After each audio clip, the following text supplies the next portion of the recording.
Senhor presidente, senhores senadores, senhoras senadoras, eu gostaria inicialmente de cumprimentar o senador Lazier pelo importante pronunciamento que fez ao abrir esta sessão, na abertura desta sessão.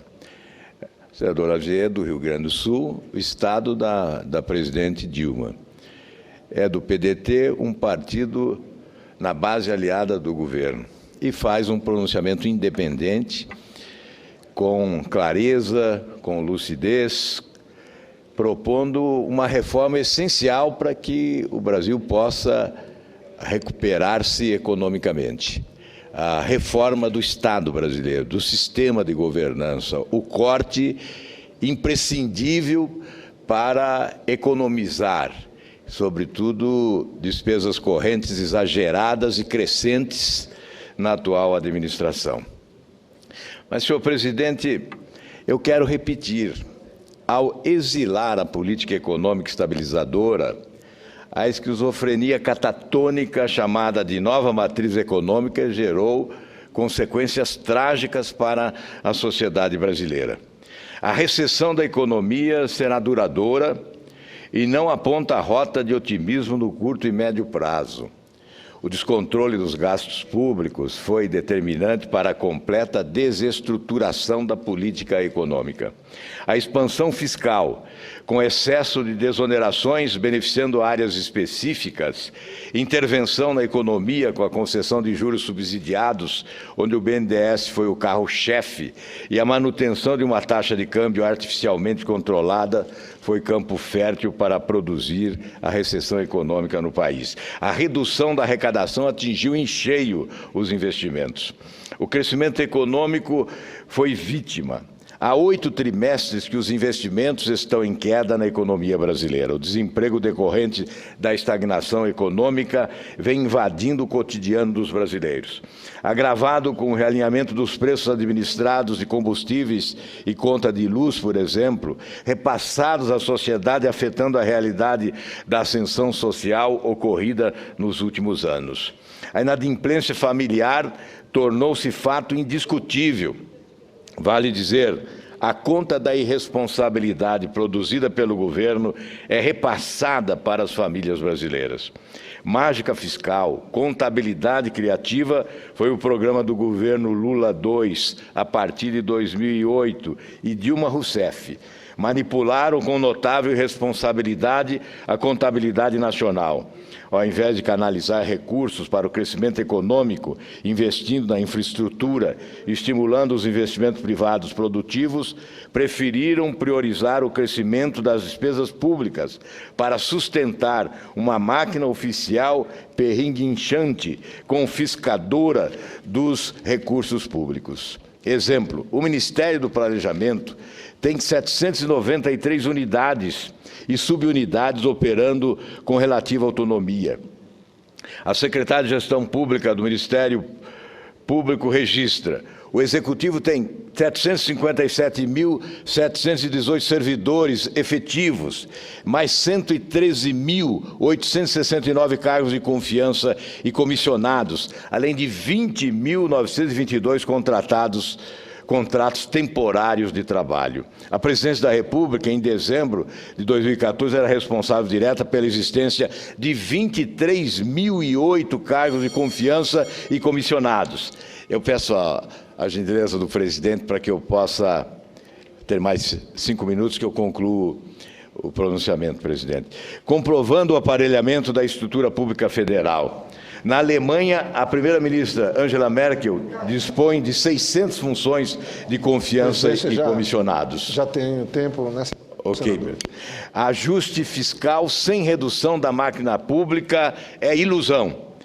O rebaixamento do grau, estou na linha exatamente do discurso do senador Lazier Martins. Ajuste fiscal sem redução da máquina pública é mera ilusão.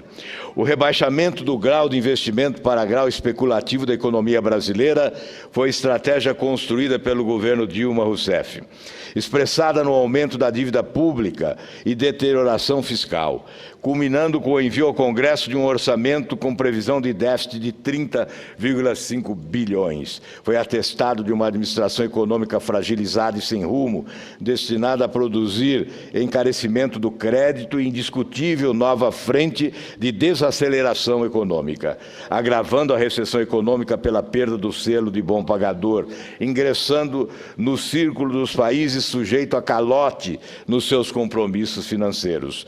O governo Lula II e Dilma I foram responsáveis pela irresponsabilidade da política econômica desastrosa conduzida pelo ministro Guido Mantega. A perda do grau de investimento determinará um caminho mais difícil para sair da recessão nos próximos anos. O Brasil, em dezembro de 2015, terminará o ano com a mais elevada dívida do mundo na relação do Fundo Monetário Internacional entre os países emergentes. Poderá atingir 70% do PIB. Em julho de 2015, a dívida pública chegou a 68,3% do PIB. Foi, sem dúvida, um dos fatores que ajudaram a perda do grau de investimento. Em dezembro de 2014, era de 3 trilhões 252 bilhões de reais. 6 meses depois, em junho de 2015, pulou para 3 trilhões 588 bilhões de reais. Cresceu em 6 meses 336 bilhões de reais. Com a taxa Selic em 14,25, poderá ultrapassar os 4 trilhões de reais, exatamente 68% do PIB até o final do ano. Agora, em agosto, já atinge 3 trilhões 684 bilhões de reais. No governo Dilma, a desestruturação da política econômica foi catastrófica.